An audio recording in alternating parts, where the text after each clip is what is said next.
इस क्वेश्चन को आप रीड करें और आंसर बताएं। ये क्वेश्चन केवल देख कर ही आंसर बताने वाले क्वेश्चन है। ये रहे आपके ऑप्शंस, ये सभी आपके ऑप्शंस है। यहाँ पर देखिए गलतियां क्या होती है हमसे, ठीक है।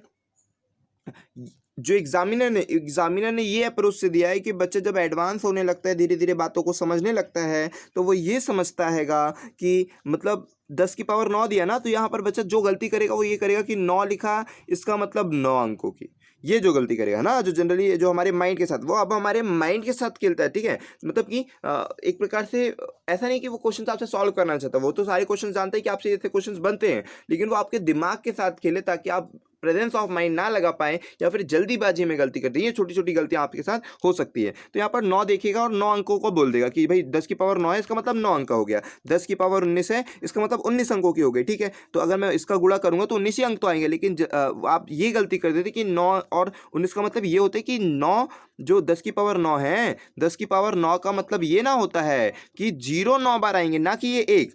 10 की पावर 9 का मतलब कि 0 9 बार आएंगे, ना कि एक तो एक रहेगा ही, 0 9 बार आएंगे। इसका मतलब फाइनली ये ना हुआ कि 10 की पावर 2 का मतलब 100 होता है, मतलब 2 बार 0 आएगा, लेकिन एक भी तो आएगा। तो इसका मतलब 10 की पावर 2 जो है वो 3 अंकों की संख्या है। 10 की पावर जो 5 है वो कितने अंकों की संख्या है? 100 अंकों की, मतलब कि फिर 6 अंकों की संख्या होगी, समझ रहे ना। क्योंकि 5 बार जब 0 आएगा तो 6 अंकों की संख्या होगी, 5 बार तो 0 और एक बार 1, तो ये हो जाएगा 6 अंकों की संख्या। तो आपको ये सारी चीजें ना प्रैक्टिस ही करवाएगी, और कुछ नहीं कि ऐसे ही बन जाएगा आपसे, प्रैक्टिस ही। हो सकता है आपसे यहां पर गलती होगी तो एग्जाम में गलती नहीं होगी, हो सकता है अभी आपसे यहां पर सही हो गया तो एग्जाम में जल्दीबाजी में गलती, लेकिन अगर अब से अभी यहां पर सही हो रहा है ना, तो बहुत ही कम चांसेस बनते हैं कि एग्जाम में गलती हो। और अगर आपसे यहां पर गलती हो रहा है तो ये फिर हो जाएगा कि फिर चांसेस आप कम कर देंगे सीखने के बाद, है ना, कि वहां पर एग्जाम में गलतियां ना हो। ये कोशिश करेंगे आप। तो यहाँ पर हो गया ना, समझ गए बातों को कि 10 की पावर जितनी भी, आई होप कि आप समझ गए होंगे। आप क्या है, आपको याद रखना 10 की पावर कितनी भी होना तो उससे एक अंक ज्यादा रहेगा। मतलब कि यहाँ पर मान लो कि 10 की पावर 25 दे रहा हूँ, तो ये कितने अंकों की संख्या कहलाएगी? 26। ये सारी चीजें फिर सीखने के बाद आपको मगअप कर लेनी है, अच्छी तरह से समझनी है, फिर फटाक से याद रखनी है। तो अब भाई मुझे मालूम है कि 10 की पावर 25 का मतलब 26 अंक है, तो इसका मैं गुणा कितने से, किसी एक संख्या से करूंगा तो भी तो 26 अंक मिलेगा ना। मान लो 3 से करता हूँ तो भी तो 26 अंक मिलेंगे। ठीक उसी प्रकार से 10 की पावर 9 का मतलब ये हुआ कि ये 10 अंकों की संख्या है, और 10 अंकों की संख्या से मतलब कि एक लिखेगा और 10 9 बार 0 हो जाएगा, तो ये 10 अंकों की संख्या जिसका मैं 9 से गुणा करूंगा तो ये 9 हो जाएगा।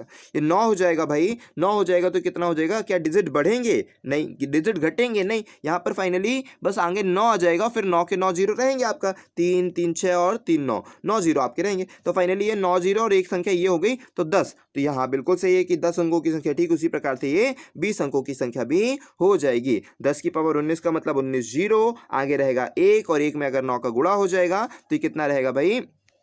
वो 9 का 9 रहेगा। डिजिट नहीं बढ़ेंगे, ना बढ़ेंगे ना घटे, घटने का तो सवाल नहीं, बढ़ेंगे भी नहीं। ठीक है, तो आपका क्या हुआ? दोनों ही कथन सत्य, ए और बी दोनों ही सत्य, आपको याद रखना है।